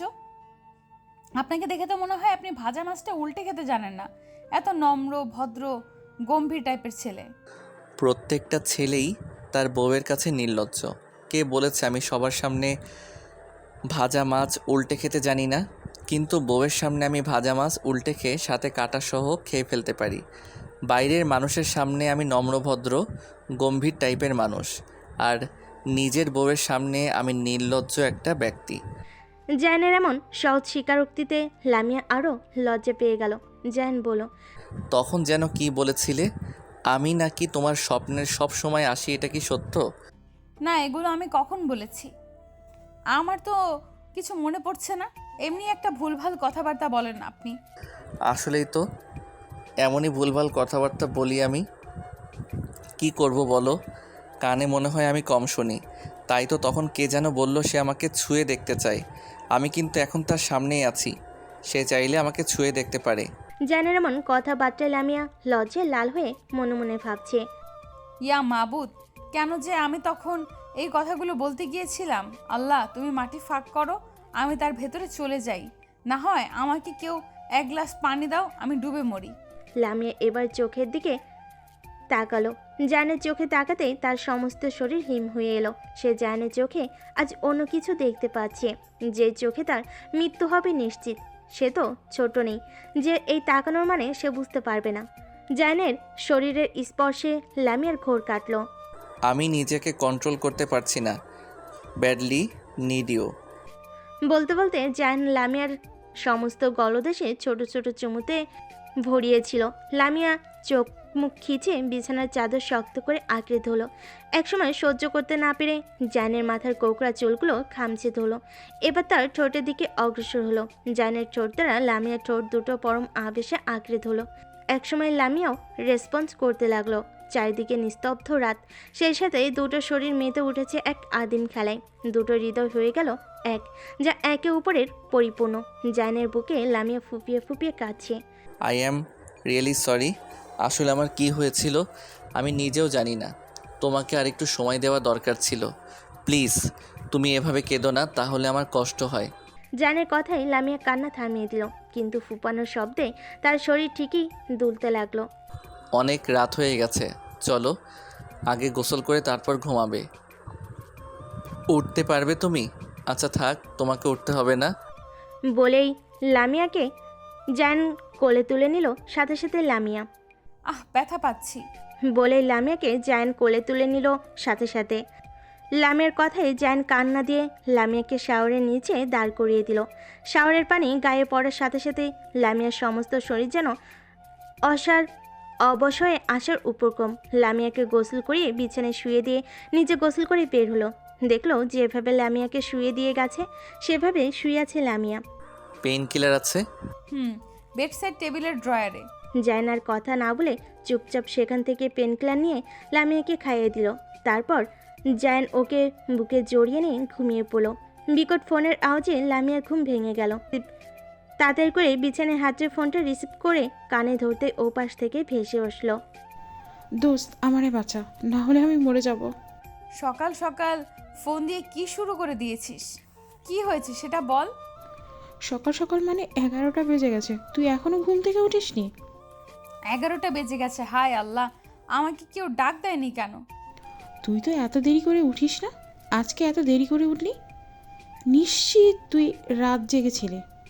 আমি তো আগেই বলেছি দাল মে কুচ কালা হ্যায়, তুই তো স্বীকার করিস না আর আমাকে বলিস আমি তোর বেস্ট ফ্রেন্ড। লিমার কথায় লামিয়া থতমত খেয়ে পড়ল। ডালের মধ্যে কালাপালা কিছুই নেই। আসলে আমার শরীরটা ভালো লাগছিল না, তাই দেখে আজকে উঠতে আমার দেরি হয়েছে সকালে। এখন বল, ফোন দিয়ে কান্না করছিস কেন? কি হয়েছে? লামিয়ার কথাই লিমার যেন মনে পড়ল সে কিসের কারণে ফোন দিয়েছে। আবারও ন্যাকের কান্না করতে করতে লিমা বলল, দোস্ত আমার জীবন শেষ, বরবাদ হয়ে গেল। আমাকে বাঁচা, তা না হলে আমি কিন্তু মরে যাব। আমার বাবা মাকে বোঝা, তারা আমার কথা কিছুতেই শুনছে না। এভাবে আমার উপর তাদের সিদ্ধান্ত চাপিয়ে দিচ্ছে। আমি বরবাদ হয়ে যাব রে, শেষ হয়ে যাব রে, শেষ হয়ে যাব। আমি আর এই পৃথিবীতে থাকবো না, চলে যাব মঙ্গল গ্রহে। ধুর, ন্যাকামি বাদ দিয়ে কি হয়েছে সেটা আগে বল, তা না হলে আমি ফোন রাখছি। না না, ফোন রাখিস না, আমি বলছি। অফিসার আমাদের বাসায় বিয়ের প্রস্তাব পাঠিয়েছে। আমার বাবা মা তো এক পায়ের ওপর দাঁড়িয়ে আছে আমাকে বিয়ে দেওয়ার জন্য, কিন্তু আমি ওই খারুজ মার্কা ছেলেকে বিয়ে করব না রে। আমি জানি এই ছেলে আমাকে শিক্ষা দেওয়ার জন্য বিয়ে করবে, যাতে ঠিকমতো বিয়াস দিতে পারে। এই সাধারণ ব্যাপার নিয়ে টেনশন করার কোনো মানে হয়? তোর কাছে এটা সাধারণ ব্যাপার মনে হচ্ছে? আমার বিয়ে নিয়ে কত স্বপ্ন ছিল জানিস। আমি প্রেম করে বিয়ে করব, বাবা মা মেনে নেবে না, অনেক যুদ্ধ করে আমরা একসাথে হব। আমার বিয়ে হবে, বাচ্চা কাচ্চা হবে, তার বাচ্চা কাচ্চা হবে। আমার নাতি নাতনিদের আমি শোনাবো আমাদের যুদ্ধ করে বিয়ের কথা। সব আশায় পানি ঢেলে দিচ্ছে রে অফিসার। বিয়ে করেনি অভিস্যারকে, বিয়ের পরে স্যারকে কানে মোচড় দিয়ে ঘুরাবি তোর পেছনে পেছনে। তারপর তোর ভবিষ্যৎ নাতি নাতনিদের বলিস কিভাবে স্যারকে নিজের পেছনে নাকে দড়ি দিয়ে ঘুরিয়েছিস, তাহলেই তো হয়ে যায়। আর শোন, গম্ভীর রকচটা মানুষগুলোই তার বউকে বেশি ভালোবাসে। তোর কথায় অবশ্যই যুক্তি আছে, তাহলে কি বলিস, বিয়েটা কি করে নেব? আমি তো এক পায়ের উপর দাঁড়িয়ে থেকে বলছি, বিয়েটা করে নিয়ে ঢুকবি না তুই। আচ্ছা, তাহলে আমি রাজি হয়ে যাই, কি বলিস? হঠাৎ লিমা সন্ধিয়ান গলায় পড়ল, আচ্ছা, তুই কেমন করে জানলি যে গম্ভীর রকচটা মানুষ বউকে বেশি ভালোবাসে? শোন না, পরে কথা বলি, আম্মু ডাকছে। তাদের করে ফোনটা কেটে দিল লামিয়া। আর কোনো কিছু বলার সুযোগ দিল না। ফোন কেটে দিয়ে লামিয়া যেন হাঁপ ছেড়ে বাঁচল। গম্ভীর রকচটা পুরুষ বউকে ভালোবাসে, তাই না? বউরা কি তাদের ভালোবাসে না? জায়ানের হঠাৎ কথা শুনে লামিয়া চমকে জায়ানের দিকে তাকলো। আপনি কখন উঠলেন? আপনি যখন আপনার হাজবেন্ডের নামে প্রশংসা করছিলেন তখন। এখন কেমন লাগছে? কোনো অসুবিধা হচ্ছে কি, নাকি ডাক্তারের কাছে নিয়ে যাব? বেচারা জায়ানের এমন কথা শুনে লামিয়া লজ্জায় দৌড়ে রুম থেকে বের হয়ে যায়। উঠেছিস? যা তাড়াতাড়ি খাবারগুলো নিয়ে তোর রুমে যা, দুজনে একসাথে খেয়ে ওঠ। তোমরা খাবা না? না, আমি আর তোর বাবা খেয়েছি, এখন তোরা দুজন শুধু বাকি আছিস। দেখ, আমি সুন্দর করে টেবিলে সাজিয়ে রেখেছি, নিয়ে তো রুমে যা। লামিয়া খাবার নিয়ে রুমে যেতেই দেখলো জায়ান নেই। ওয়াশরুম থেকে পানির আওয়াজ আসছে। কিছুক্ষণ পর দরজা খোলার আওয়াজে পিছনে তাকিয়ে দেখে জায়ান ভেজা শরীরে বের হয়ে আসছে। লামিয়া কেমন যেন চোখে তাকিয়ে আছে জায়ানের দিকে। জায়ান সেটা খেয়াল করে মিটিমিটি হাসছে। তোমার বর তোমারই, চাইলে তুমি খেয়ে ফেলতে পারো তোর বরকে, তোমার বর তোমাকে কিছু বলবে না। লামিয়া হক চুকিয়ে গেল, কিন্তু জায়ানকে বুঝতে দিল না, স্বাভাবিকভাবেই বলল, সেটা আমি ভালো করেই জানি। এখন কেন আবার গোসল করলেন? ঠান্ডা লেগে যাবে তো। বাহ, এক রাতেই এত পরিবর্তন! I am Impress. বাহিরে কাজ আছে, গরমে সারাদিন অনেক কাজ করতে হবে, যে গরম পড়ছে তাতে জীবন শেষ হয়ে যাবে, তাই আবার গোসল করলাম। আজকেই চলে যাবেন? তুমি বললে আমি কিছুদিন থেকে যাব, খুব তাড়াতাড়ি তোমাকে নিয়ে যাব এখান থেকে। পরে কথা হবে, আগে খাবারগুলো খেয়ে নিন, অনেক দেরি হয়ে যাচ্ছে। খাবারগুলো ঠান্ডা হয়ে যাবে তো, ঠান্ডা হয়ে গেলে ভালো লাগবে না। ঠিক আছে, আমি বসছি, তুমি আমাকে খাইয়ে দাও, আমার এখন হাত দেখে খেতে ইচ্ছে করছে না। আমি আপনাকে খাইয়ে দেব? অসম্ভব, কখনোই না, আমার দ্বারা কখনো এটা হবে না। তোমার দ্বারাই হবে, তুমি আমাকে খাইয়ে দেবে, তা না হলে আমি কখনোই খাবো না, এমনি চলে যাব না খেয়ে, বাকিটা তোমার ইচ্ছা। আপনি কিন্তু আমাকে ইমোশনালি ব্ল্যাকমেইল করছেন। আপনি খুব ভালো করেই জানেন আমি খুব সফট হার্টেড মানুষ। আপনি ভাবলেন কি করে আপনি ব্ল্যাকমেইল করলেন আর আমি খাইয়ে দেব? নিজেটা নিজে খেয়ে নিন। এবার জান কিছুটা সিরিয়াস ভাব নিয়ে পড়ল, তোমাকে কে বললো যে আমি সিরিয়াসলি বলছি না? আমার সত্যি হাত দিয়ে খেতে ইচ্ছে করছে না, তুমি খাইয়ে দাও, না হলে আমি কিছুই খাবো না, চললাম আমি। বলে জান নিজের মতো রেডি হতে লাগলো। কিছুক্ষণ বসে থেকে লামিয়া জানকে টেনে বিছানায় বসিয়ে দিল, তারপর নিজ হাতে খাইয়ে দিতে লাগলো। যেন এক টুকরো পরোটা নিজ হাতে তুলে লামিয়ার মুখের সামনে ধরল। আপনি খান, আমি পরে খেয়ে নিব। আমি জানি তুমি পরে খেয়ে নেবে, কিন্তু আমার হাতে তো একটু খাও। পরের বার তুমি দিয়ে ছাতে খেয়ে নিও, এখন আমার হাতে খাও। নাকি আমার হাতে খেতে তোমার অসুবিধা? না না, অসুবিধা হবে কেন? বলে জায়ানের হাত থেকে খেয়ে নিল। কিছু সময় পর জায়ান সকলের কাছ থেকে বিদায় নিয়ে চলে গেল। আফসানা খান আর আরিফুল খান শতবার থাকতে বলেও সে থাকলো না।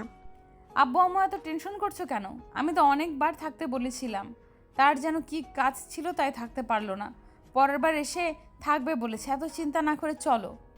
এখানে বসে থেকে ভালোই লাগছে বল, বাতাস আছে, কুলকুল আবহাওয়া।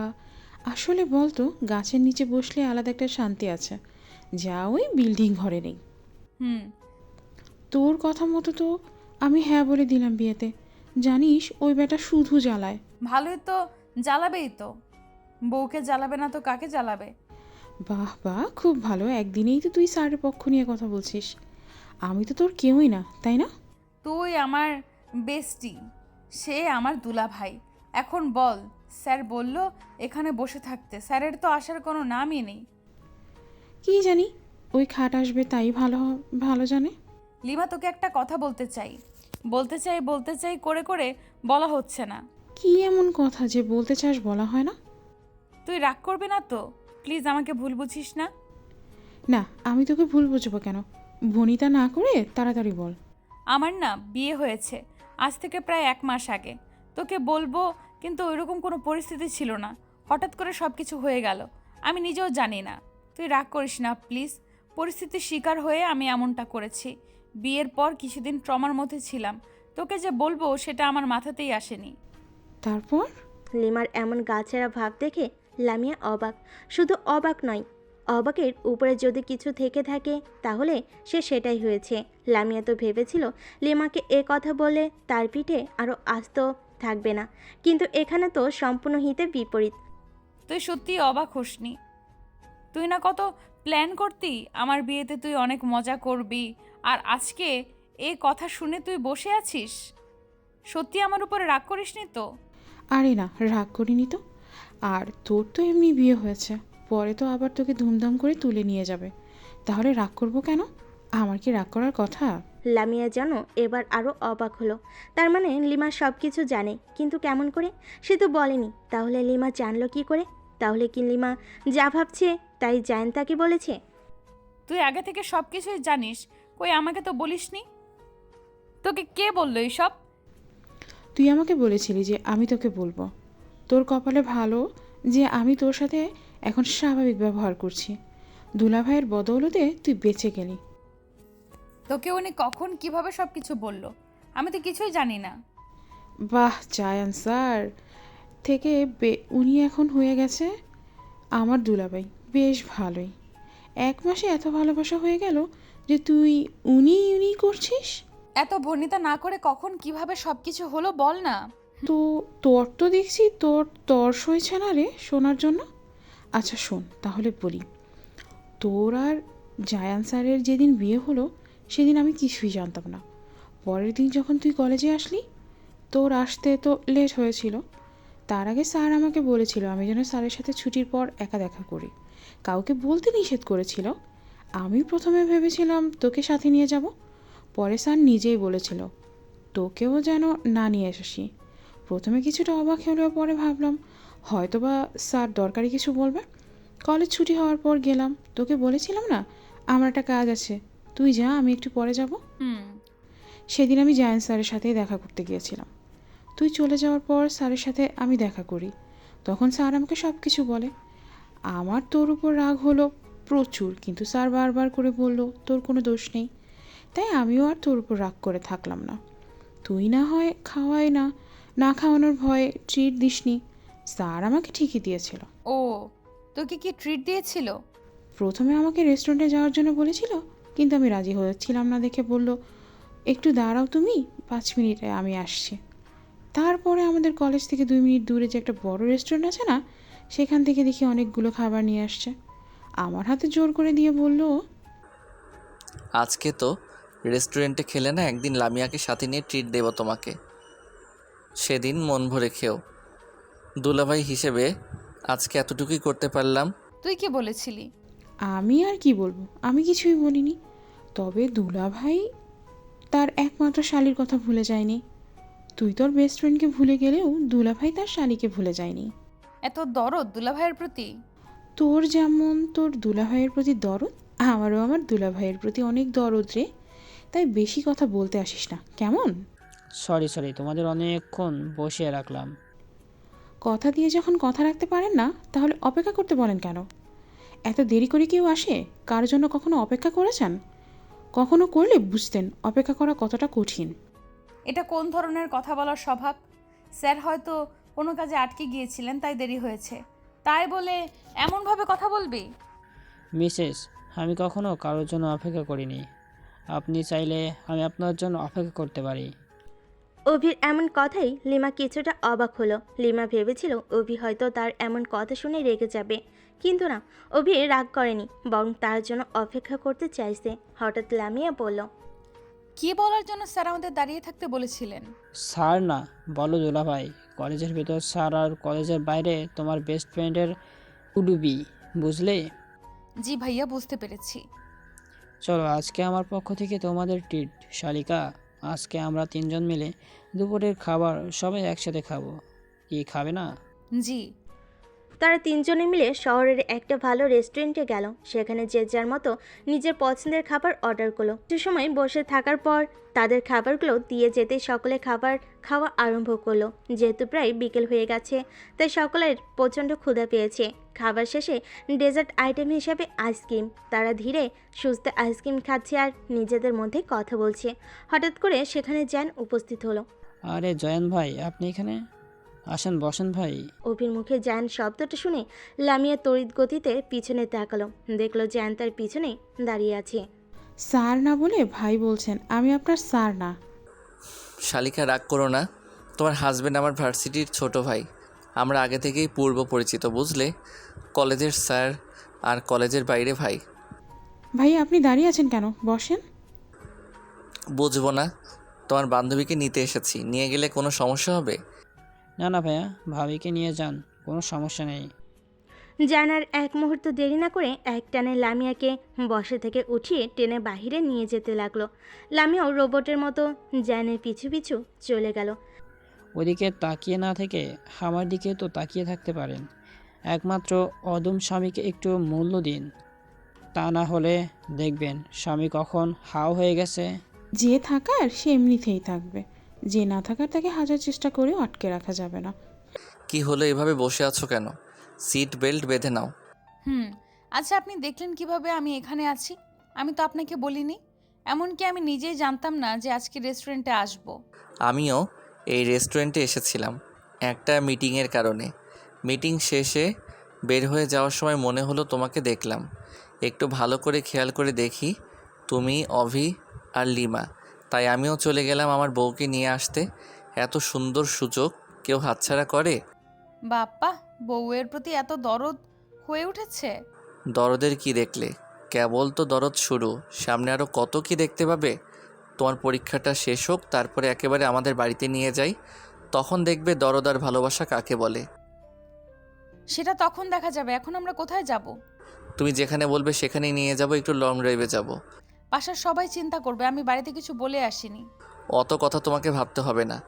আমি আমার শ্বশুর মশাইকে বলে দিয়েছে আজকে দেরি হবে, তাই কোনো চিন্তা করার মানেই হয় না। লামিয়া আর কিছু বলল না, চুপচাপ গাড়ির জানালা দিয়ে বাইরের দৃশ্য দেখতে লাগলো।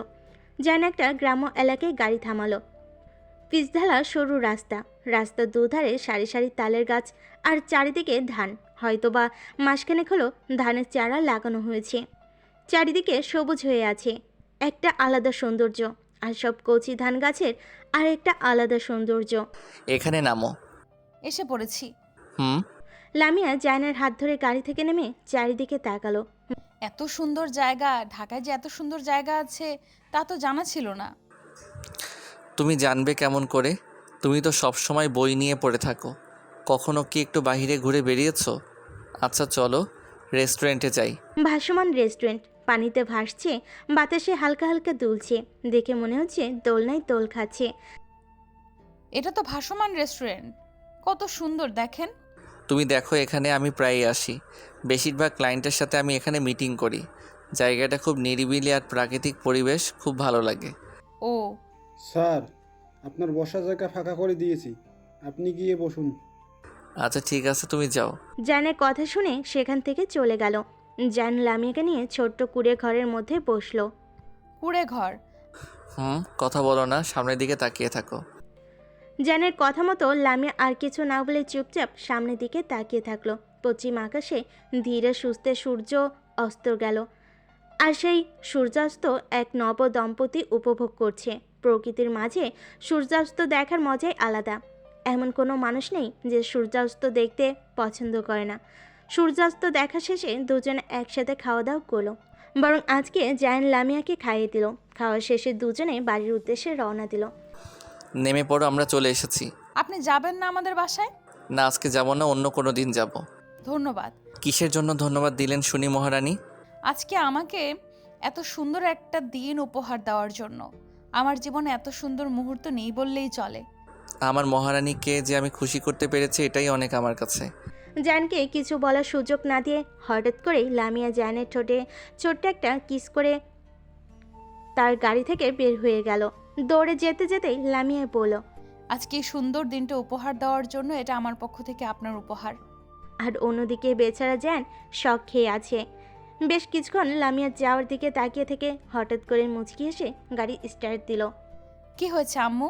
সকাল সকাল এত চিল্লাচিল্লি করছো কেন? জামাই বাবাজি নাকি অ্যাক্সিডেন্ট করেছে?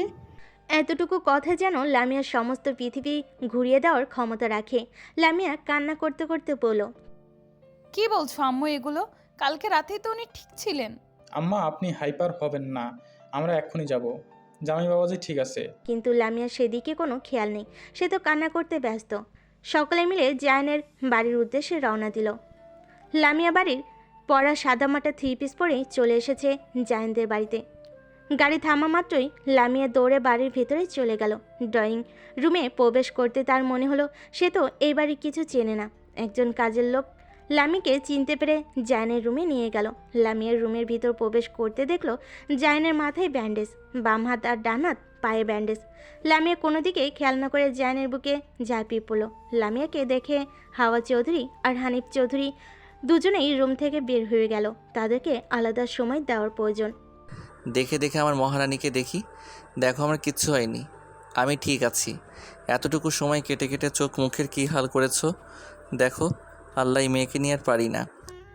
এতটুকু ব্যথা পেয়েছেন? এত জায়গায় ব্যান্ডেজ করা, আপনার নিশ্চয়ই অনেক ব্যথা লাগছে। দেখে শুনে গাড়ি চালাবেন না। নিজের কথা না ভাবলেন না, আমার কথা তো একবার ভাববেন। আপনার কিছু হয়ে গেলে আমার কি হবে? জানেন আপনার অ্যাক্সিডেন্টের কথা শুনে আমার কি অবস্থা হয়েছিল? ও সমস্ত দুনিয়া অন্ধকার হয়ে গেছিল। এইভাবে কষ্ট দিয়ে আমাকে আপনি কি শান্তি পান? আচ্ছা বাবা, তোমাকে কষ্ট দেওয়ার জন্য সরি, আর এমনটা হবে না। কিছুক্ষণ পর কাজের লোক এসে স্যুপ দিয়ে গেল জায়ানকে খাওয়ানোর জন্য। লামিয়া ধীরে ধীরে জায়ানকে খাইয়ে দিতে লাগলো। লামিয়া খাইয়ে দিচ্ছে আর জায়ান এক মনে লামিয়াকে দেখে যাচ্ছে। এমন সময় রুমে সকলে প্রবেশ করলো। এখন কেমন আছো বাবাজি? জি বাবা, আগের থেকে অনেক ভালো আছি আলহামদুলিল্লাহ। হঠাৎ করে কিভাবে অ্যাক্সিডেন্ট হলো? দেখে শুনে গাড়ি চালাতে পারো না? সাবধানে গাড়ি চালাবে। আসলে বাবা অনেক তাড়াহুড়া ছিল তো বুঝতে পারিনি। তাড়াহুড়া থাকলেই যে গাড়ি তাড়াতাড়ি চালাতে হবে এমন কোনো মানে আছে? নিজের জীবন আগে, তারপরে অন্য সব চিন্তা ভাবনা করতে হবে। বেচার পড়ে গেছে মহা বিপদে। সে তো আসল ঘটনা বলতে পারছে না। কাউকে এটা জানালেই সবাই আরো বেশি চিন্তা করবে।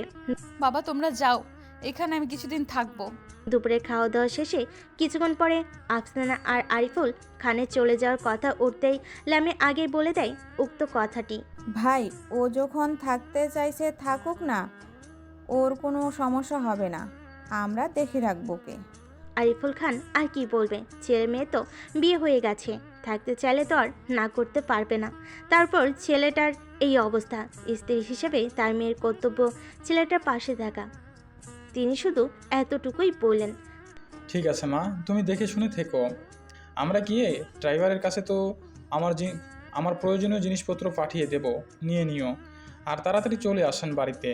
আপনি ছাড়া বাড়িটা কেমন যেন ফাঁকা ফাঁকা লাগে। ইনশাল্লাহ। তারা দুজন চলে যেতেই এবার হাওয়া চৌধুরী রেগে হানিফ চৌধুরীকে কথা শোনাতে লাগলেন। আজকে তোমার জন্য আমার ছেলের এই অবস্থা। তোমার কোনো জিনিসটা অভাব পড়েছে, তোমাকে নেতা হয়ে থাকতে হবে। তুমি নেতা হয়েছো ভালো কথা, তোমাকে আমি কিছু বলিনি। তোমাকে আমি বারবার না করে দিয়েছি, আমার ছেলেকে এই নেতার পেশায় না জড়াও।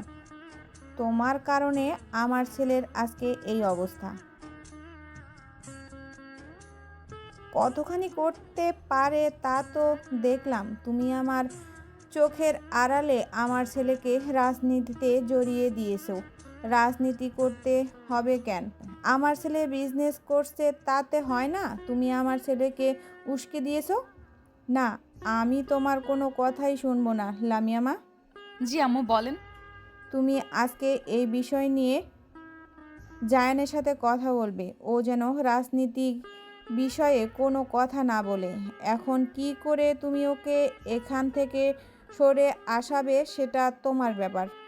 আমি হ্যাঁ, তুমি ওর অর্ধাঙ্গিনী। তোমার কথাই হবে শেষ কথা। আমি চেষ্টা করব। চেষ্টা করব নয়, বলো আমি পারবো। মনে থাকবে কথাটা। রাতের ডিনার শেষে লামিয়ার রুমে আসতে দেখলো জায়ান বই পড়ছে। লামিয়া কিছুক্ষণ আশেপাশে ঘুরঘুর করলো জায়ানের। এমন সময় জায়ান বলল, কিছু কি বলবে? এভাবে ঘুরঘুর করছো, কিছু বলার থাকলে বলো। আসলে দ্বিধাবোধ করছো কেন? আমি তো তোমার সব, বলো কি বলবে। আপনি রাজনীতির সাথে যুক্ত আছেন, কখনো তো আমাকে বলেননি। নিশ্চয়ই তোমার মাথায় এসব কথা আমার মামনি ঢুকিয়েছে। বলেছেন বেশ ভালো হয়েছে, আমাকে তো কখনো আপনি এসব কথা বলেননি। আরে রাগ করছো কেন? আপনি যদি রাজনীতিকে ছেড়ে দিতে না পারেন তাহলে আর আমার সাথে কথা বলবেন না। আচ্ছা ঠিক আছে, আমি আর রাজনীতিতে জড়াবো না। এবার খুশি? তোমাকে আমি কথা দিলাম। লামিয়া খুশি মনে যে জায়ানকে জড়িয়ে ধরলো। বেচারা লামিয়া বুঝলো না জায়ান তাকে শুধু মিথ্যা সান্ত্বনা দিল। জায়ান মনে মনে বলল, তোমার কথা আমি রাখতে পারবো না, তবে আমি আরও সতর্ক হয়ে যাব। আমার রাজনীতি সম্পর্কে কেউ যেন জানতে না পারে। তুমি কখনোই জানতে পারবে না আমি রাজনীতিতে আছি। দেখতে দেখতে কেটে গেছে একটা বছর। শীতের শেষে বসন্তের আগমন হয়েছে। চারিদিকে কোকিলের গান শোনা যাচ্ছে, যার দ্বারাই বোঝা যায় বসন্ত চলে এসেছে। সেদিনের সেই ঘটনার পরে লামিয়ার সেবা যত্নে তাড়াতাড়ি সুস্থ হয়ে যায় জায়ান। আজকে লামিয়াকে অনুষ্ঠান করে নিয়ে এসেছে জায়ানদের বাড়িতে। লামিয়া বসে আছে জায়ানের রুমের ফুল সজ্জিত খাটে। এর আগেও সে অনেকবার এসেছে, কিন্তু আজকের অনুভূতিটা সম্পূর্ণ ভিন্ন। কিছুক্ষণ পরে খট করে দরজা খোলার আওয়াজ হলো। সাথে সাথে লামিয়া গুটিয়ে বসলো। যাওয়ার আগে ফ্রেশ হয়ে এসো, সারাদিন অনেক ধকল গেছে শরীরের উপর দিয়ে। জায়ানের কথা শুনে লামিয়া কিছু না বলে আলমারি থেকে একটা শাড়ি নিয়ে চুপচাপ ফ্রেশ হতে চলে গেল। লামিয়া ফ্রেশ হয়ে বের হতেই জায়ান ফ্রেশ হতে চলে গেল। জায়ান বের হয়ে দেখলো রুমে কেউ নেই, বারান্দার দরজা খোলা। জায়ান সেদিকে পা বাড়ালো। লামিয়া বারান্দার গ্রিল ধরে আকাশের দিকে তাকিয়েছিল। হঠাৎ পেটে হাতের ঠান্ডা স্পর্শ পেতেই চমকে উঠে নিজেকে সামলে নেয়। জায়ান লামিয়ার চুলের ভাঁজে নিজের মুখ ডুবিয়ে দেয়। হঠাৎ লামিয়া বলে ওঠে, আচ্ছা বারান্দাটা একদম ফাঁকা ফাঁকা, কোনো গাছ নেই। তুমি চলে এসেছো, এখন তোমার পছন্দ মতো গাছ লাগিয়ে নিও, তাহলে আর ফাঁকা ফাঁকা লাগবে না। দেখতে দেখতে 1.5 বছর হয়ে গেল, তাই না আমাদের বিয়ের? বিয়ের 1.5 বছর হলে কি হবে? আজকে তো আমাদের বাসর রাত। বলে জায়ান লামিয়াকে কোলে তুলে নিয়ে রুমে চলে আসলো। বিছানায় লামিয়াকে শুয়ে দিয়ে তার মুখের উপরে মুখ নিয়ে কিছুক্ষণ লামিয়ার সমস্ত মুখে চোখ বুলিয়ে নিল। কিছুক্ষণ তাকিয়ে থাকার পর যেন তার নেশা ধরে গেল। ধীরে ধীরে 4 ঠোঁট একসাথে হয়ে গেল। একে অপরের সাথে চুম্বনের প্রতিযোগিতায় লেগেছে। জায়ান ধীরে ধীরে যেন উন্মাদ হয়ে গেল। এই উন্মাদনায় শুধু লামিয়াই সামলাতে পারবে জায়ানকে। লামিয়ার হাত জায়ানের শার্টের বোতামে চলে গেল। জায়ান একটানে শার্ট খুলে ফেলে দিল মেঝেতে। স্পর্শগুলো ধীরে ধীরে গভীর থেকে গভীর হতে লাগলো। একসময় তাদের মধ্যকার সকল আবরণ সরে গেল। আবারও এক হতে লাগলো দুটি দেহ। তাদের এই নতুন জীবন সুখের হোক।